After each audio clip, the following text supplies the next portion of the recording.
Hoy vamos a meternos con un tema que, de entrada, se siente como un rompecabezas. Uf, sí, Tenemos aquí un texto, se llama El cerebro y la conciencia, y nos lanza una idea que de verdad le da la vuelta a todo. a todo lo que damos por sentado. Totalmente. Nos dice que la raíz de nuestra confusión, de lo que llama la tragedia humana, es que vivimos creyendo que la conciencia está dentro del cerebro. Como un fantasma en la máquina, ¿no? La idea clásica. Exacto. Pero, ¿y si fuera al revés? Si nuestro cerebro fuera el que está dentro de la conciencia. Exacto. Y de entrada suena a un trabalenguas filosófico, pero la propuesta del texto es mucho más práctica. ¿Así? Sí, lo llama una cirugía perceptual. No se trata de creer en algo nuevo, sino de ver de una manera, pues, radicalmente distinta. Ok. Y para eso vamos a explorar el mapa que traza de lo que llama una fractura fundamental. A ver, por un lado, nos presenta al cerebro, un órgano increíble, sí, pero limitado, condicionado, una máquina de supervivencia. Y por el otro, a la conciencia, algo ilimitado, que no está en ningún lugar y que existe antes de cualquier pensamiento. Ok, vamos a desglosar esto porque suena denso. Empecemos por la pieza que creemos conocer mejor, el cerebro. Claro. Todos pensamos que el cerebro es el jefe, el CEO de nuestra existencia. Pero según este texto, ¿qué es en realidad? El texto lo describe como una herramienta brillante, rapidísima, súper adaptable, pero con una regla de oro que no puede romper. ¿Y cuál es? Opera exclusivamente en lo que llama el reino del tiempo. El reino del tiempo. ¿Qué quiere decir eso en español? ¿Es como decir que vive anclado en el pasado? Justo. Piensa en el cerebro como un DJ increíble. Ok. Puede mezclar, cortar, hacer remixes espectaculares. Pero solo puede usar las canciones que ya tiene en su colección. ¿Y su colección es la memoria, la experiencia? Exacto. Todo lo que ha aprendido y le han enseñado. No puede componer una canción de la nada, desde el silencio absoluto. Solo reorganiza lo que ya conoce. ¡Qué buena analogía! O sea, no es un inventor, es... Es un curador de museo, un coleccionista. ¡Ándale! Y si solo trabaja con lo viejo, ¿cuáles son sus herramientas principales? El texto enumera varias, ¿no? Sí, y son las que usamos todos los días sin darnos cuenta. Compara una cosa con otra, calcula riesgos y beneficios. Se anticipa al futuro basándose en el pasado. Se defiende, crea hábitos para ahorrar energía y reacciona de forma automática. Es un mecanismo perfecto. Perfecto. Pero, ¿para qué? Si no puede crear nada nuevo y solo reacciona, ¿cuál es su verdadera chamba? Ahí está el punto clave del texto. A ver, su única función es la supervivencia. Es una máquina de supervivencia, no una fuente de verdad. O sea, se asegura de que no me atropelle un coche y de que recuerde dónde está la comida. Básicamente. Pero no está diseñado para entender qué es la vida o quién eres realmente. Un momento, porque aquí es donde se pone raro. Si el cerebro hace todo eso, de ahí tiene que salir el yo, ¿no? Mi personalidad, mis gustos. Claro, es la conclusión lógica. Pero el texto dice algo muy provocador sobre eso. Dice que el yo no es una entidad real, ¿Ah, no? sino un efecto fabricado por el cerebro. Es, y cito, la voz del archivo acumulado. La voz del... El cerebro registra toda tu vida, la ordena, le pone etiquetas, y al ruido constante de todo ese movimiento lo llama yo. A ver, aguanta. ¿Me estás diciendo que este yo que siente, que está hablando ahora mismo, que tiene ganas de un café, es solo un efecto? Como un eco, ¿sí? Eso es muy difícil de tragar. Se siente muy real. Claro que se siente real. Esa es la trampa perfecta según esta visión. ¿Cómo? Es como cuando ves una película muy buena. Lloras, te enojas, sientes la emoción como si fuera tuya, pero en el fondo sabes que los personajes no están literalmente dentro de la pantalla. Entiendo. El yo sería algo así. Un personaje central que el cerebro crea a partir de los pedazos de tu historia, de la imagen que quieres proyectar, de tus miedos, De los deseos, de las heridas que usamos para definirnos. de todo eso. O sea que el cerebro no descubre quién soy, ¿No? sino que construye un quién soy para poder navegar el mundo. Exactamente. Y la paradoja es que una vez que lo construye, se vuelve esclavo de su propia creación, Dedica toda su energía a defender a ese personaje, a pulirlo, a buscarle validación. Vive defendiendo un centro que, desde esta perspectiva, es una ilusión muy bien armada. Tal cual. Bueno, si el cerebro y el yo son esta máquina ruidosa y limitada que vive en una película que ella misma proyecta, suena bastante deprimente. Sí, un poco. ¿Qué más hay? ¿Qué es exactamente esa conciencia de la que habla el texto? Aquí es donde la cosa se abre por completo. El texto primero nos dice lo que no es. Ok. No es un producto del cerebro, no es el resultado de la química o la sinapsis, no es un pensamiento más elevado ni una emoción bonita. Todos esos son, digamos, objetos. Objetos. ¿Y entonces qué es? Es el espacio donde todos esos objetos aparecen. A ver, un ejemplo. Imagina que la conciencia es el cielo, infinito y abierto. ¿Ok? Los pensamientos, las emociones, los sonidos, las sensaciones e incluso ese yo del que hablamos son las nubes que pasan. Ah, claro. Las nubes cambian, aparecen y desaparecen, pero el cielo, que permite que existan, siempre está ahí, intacto. La conciencia no es el contenido, es el contenedor. Exacto. Por eso dice que no se puede localizar ni medir. No puedes medir el cielo, solo las nubes. Pero hay una idea todavía más radical en el texto. Dice que esa conciencia no es personal, no es mía. Uf, ¿sí? ¿Cómo es eso? Yo soy consciente de mis pensamientos, no de los del vecino. Esa es la distinción crucial. El contenido que aparece en tu conciencia es personal. Claro, tu historia, tus recuerdos, tus planes, esas son tus nubes. Ok, mis nubes. Pero el espacio de conciencia en el que aparecen esas nubes, esa capacidad de darse cuenta, es universal. No tiene tu nombre ni tu nacionalidad. Es simplemente apertura.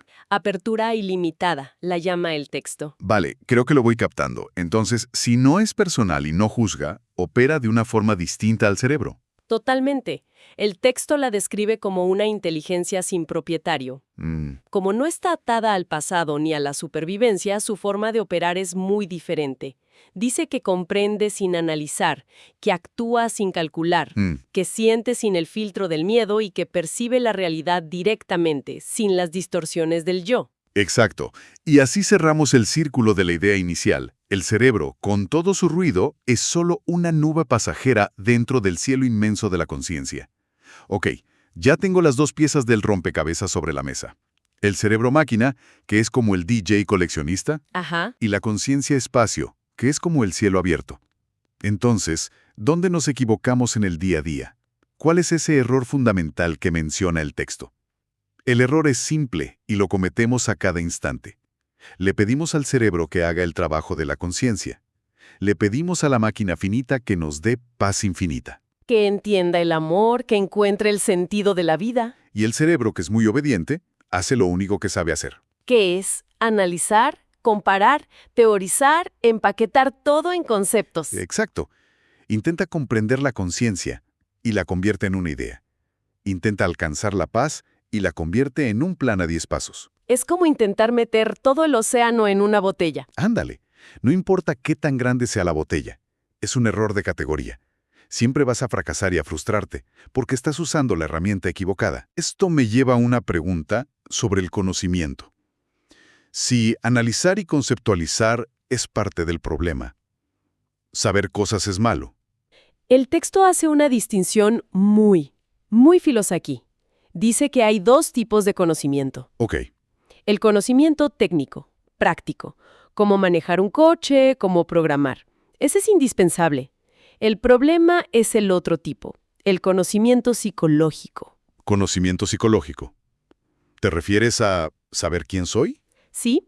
A todo ese archivo de yo soy así, a mí me gusta esto, yo nunca haría aquello, lo que me pasó de niño me define. Ya.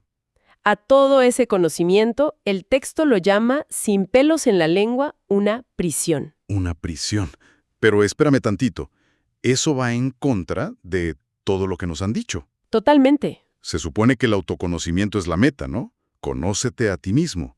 Suena lo contrario de una prisión. Es una prisión según el texto porque te obliga a vivir la vida a través de los barrotes de esa definición. A ver, ¿cómo? Si tú sabes que eres una persona tímida, actuarás con timidez por defecto, incluso en situaciones donde podrías no serlo. Ese saber sobre ti mismo filtra, distorsiona y limita tu percepción del presente. Convierte el campo abierto de la vida en un pasillo estrecho. Exacto, donde solo ves lo que confirma lo que ya crees que eres. No hay percepción directa, solo interpretación constante a través del filtro del yo. Vaya, entonces, si estamos encerrados en esta prisión de lo que creemos ser, y el carcelero es nuestro propio cerebro, ¿cómo salimos?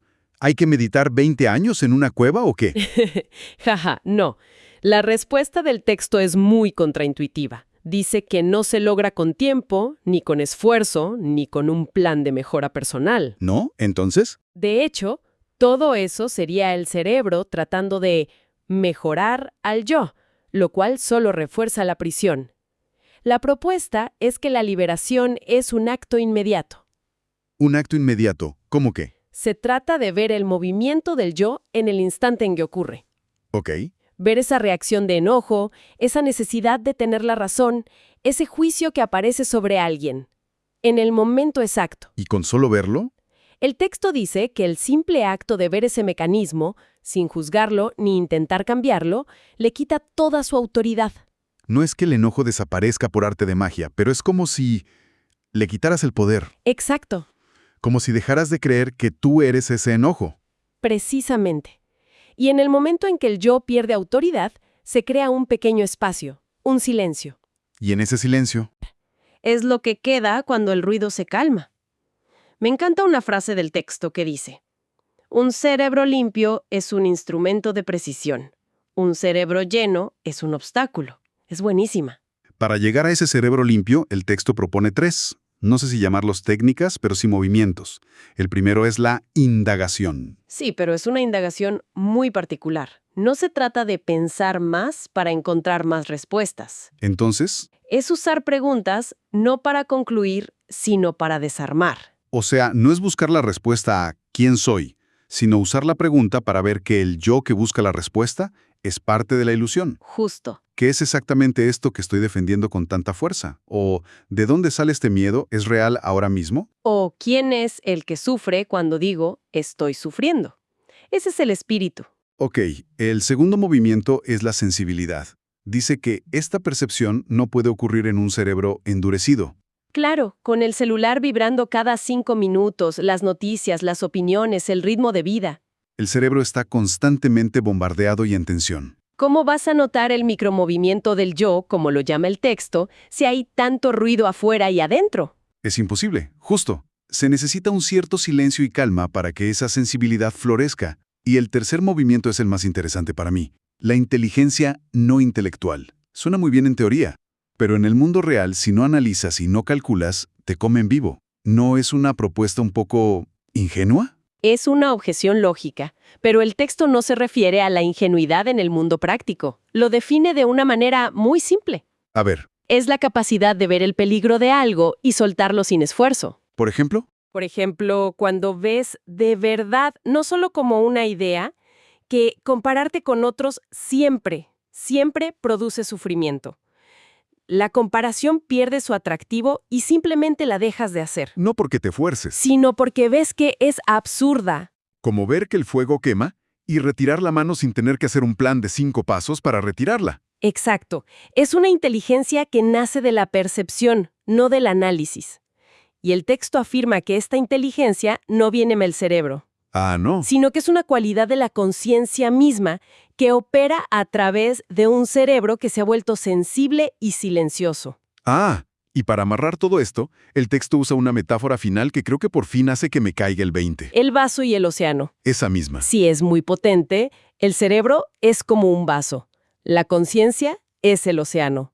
El problema es que nuestro vaso suele estar lleno hasta el borde. Lleno de miedo, de orgullo, de resentimiento, de la historia de pobre de mí. De la necesidad de ser alguien importante.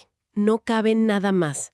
Pero el texto dice que cuando ese contenido se cae, no por la fuerza, sino porque comprende su naturaleza ilusoria, El vaso se vacía. Se vuelve transparente, disponible, y entonces el océano de la conciencia puede operar a través de él. La luz puede pasar a través del cristal. Exacto. Y en ese momento el cerebro deja de ser el jefe mandón y se convierte en lo que realmente es, un instrumento súper sofisticado. Sí, y la vida empieza a vivirse desde otro lugar, ya no desde el pequeño y asustado yo. Ahí es donde el texto aborda la idea de transformación y aclara que no se trata de mejorar al yo o de tener un cerebro más listo. Entonces, la transformación no es convertirte en un super yo, No. no darte cuenta profundamente de que el yo nunca fue el protagonista real de la película. Esa es la esencia. Ver que el cerebro nunca fue el centro y el yo nunca fue el sujeto. Y cuando eso se ve, no como un concepto, sino como una realidad, El conflicto interno termina de raíz. La vida deje de ser una interpretación constante, una novela que te cuentas, y se convierte en simple presencia, y en esa presencia, dice el texto, es donde aparece la verdadera inteligencia, una que el cerebro no puede producir. pero que si está limpio y abierto sí puede recibir. Exactamente. ¡Qué viaje! Empezamos pensando que éramos un cerebro que tiene conciencia, y terminamos con la idea de que somos la conciencia, en la que por un tiempo aparece un cerebro. Es una inversión total. Deconstruimos al yo como una fabricación y llegamos a la posibilidad de que nuestro cerebro funcione como una antena, como un receptor transparente para una inteligencia mucho más vasta. Y el texto concluye que esa verdadera inteligencia no nace del pensamiento.